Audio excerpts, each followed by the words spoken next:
सुनो हमारा वाणी जी। अरे हल्ला गुल्ला बंद करो, सुनो हमारा वाणी जी।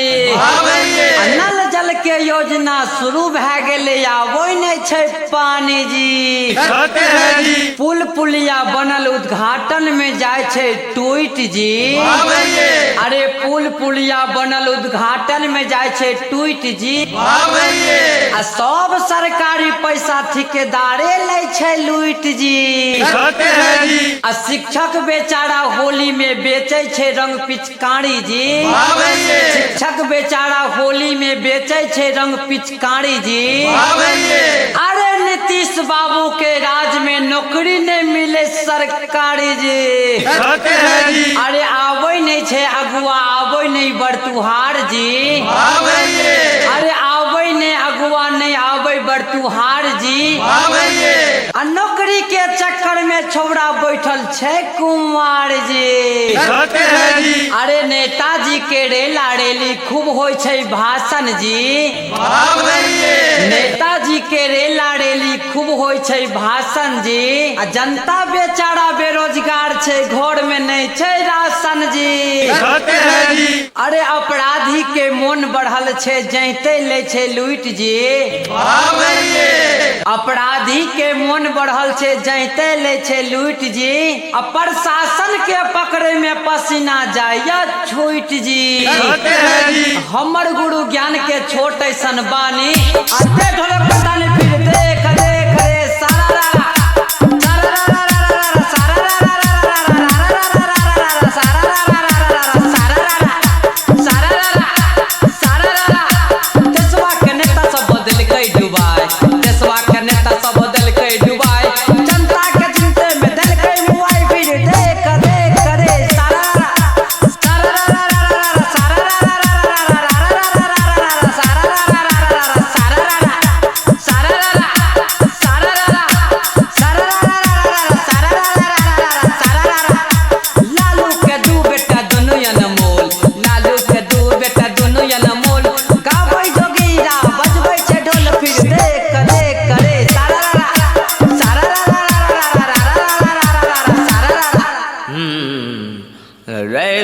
रमन। हाँ बतू बाबा। अरे कुछ अपन किसान यार के बारे में बता न रही। अच्छा बाबा। वे बच्चा सब रे साइड बैक खड़ा रहने देखने रूप देव रमन गायब रहल छे।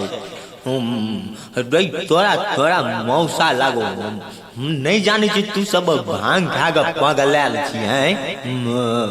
रो बाऊ रूपन तू शुरू रो बाऊ। अच्छा बाबा सुनो। अरे सुनो जोग हमारा वाने जी। आ जो नहीं सुनेगा वो लाएगा जनियन का पानी जी।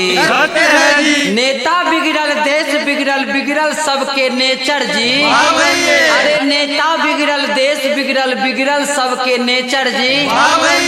अरे हक के खातिर किसान मरे छे, कोई नहीं करे सिग्नेचर जी। कुर्ता धोती पहन के दे छे लंबा लंबा भाषण जी। कुर्ता धोती पहन के दे छे लंबा लंबा भाषण जी। आ लूटे सब गरीब के भैया देश के सुशासन जी। आ रोज बढ़े छे गुंडागर्दी, देखो आतंकवाद जी। रोज बढ़े छे गुंडागर्दी, देखो आतंकवाद जी। रोज मारे छे वर्दी वाला जनता, करे विवाद जी। आ ढोलक वाला भैया हो जा तैयार जी।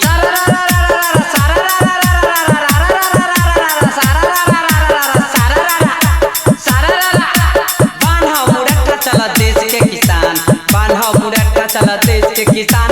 बोलते जे ज्यादा वो कर लाले पैजान फिर देख देख रे सारा